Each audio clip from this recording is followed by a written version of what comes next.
Thank you very much, Leon, for those very, very kind remarks.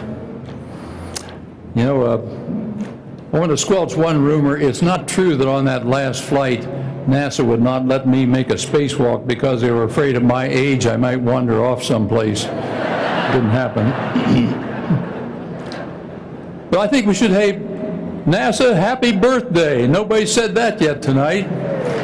Happy birthday, NASA, 50th. Some of us here this evening were at the beginning of the days of NASA. It had been preceded by the old NACA, the National Advisory Committee for Aeronautics. Neil, that you'll hear from a little bit later, of course, I think even predates me with association there because he was flying for NACA at Cleveland and out in the desert, out at Dryden Space Center, or Dryden Center, NASA Center, even before I became a member of the group. We go back to where the old headquarters was off the corner of Lafayette Park, and that was where NACA was headquartered at that time. A single house over there, and that was the headquarters for NACA.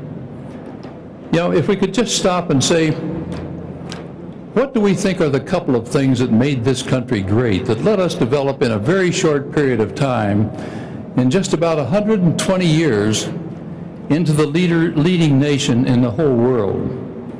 Well, if you thought about it for a little while, I think most people would think, well, education, that became general in this country. It was for everybody. It wasn't just for the privileged or those kids from the castle as it might have been in previous ages. But in this country, education came to be for everyone. But number two then would just about have to be the fact that this nation put more into basic research, basic fundamental learning the new things first. And that's what took us then from a country over here separated from most of the rest of the world, and yet we became a world leader in about 120 years. In my view, the old NACA and its subsequent successor at NASA just exemplifies what I'm talking about with that. The Wright brothers in 1903 made the first flight when other nations were trying also, but following that, our nation decided as a government to do basic research in this new era of flight. And NACA was formed in 1915, and they looked at airfoils and aerodynamic shapes. They put wind tunnels with high and low capacity. They looked into structures. They looked into handling characteristics of airplanes and spins and all the things to do with aviation, including such things like metallurgy for engines, so they became more reliable. And then that had a spin-off of its own into such things as even made those metals available for longer-lasting plows on the farms and for new bearings for cars, so you didn't have to wait so long to break them in. And then I think what happened next was that the private investment in this country took over with what those facts were that the government had sponsored through the old NACA. We had companies come out that were like Martin and Lockheed and North American, Douglas, Northrop, Chance Vought, and of course Boeing, which became the supplier of airliners to the world and opened whole new vistas that just revolutionized world interests with their ability to take people and travel greater distances in a short period of time. And we had World War II and all the thousands upon thousands of airplanes that used that NACA data to make the world's greatest air forces in whatever service they served in. And it all came about because of some of that NACA research work that had been done earlier. Well, that's the NASA heritage. NACA went out of existence after Sputnik. President Eisenhower decided that we needed somebody to get into this act ourselves. We were behind. And so it was President Eisenhower that sponsored NASA, and it became not NACA, but the National Aeronautics and Space Administration. And that was added to the other NASA missions. And so we started the manned space program about exactly 50 years ago, and it was in the depths of the Cold War.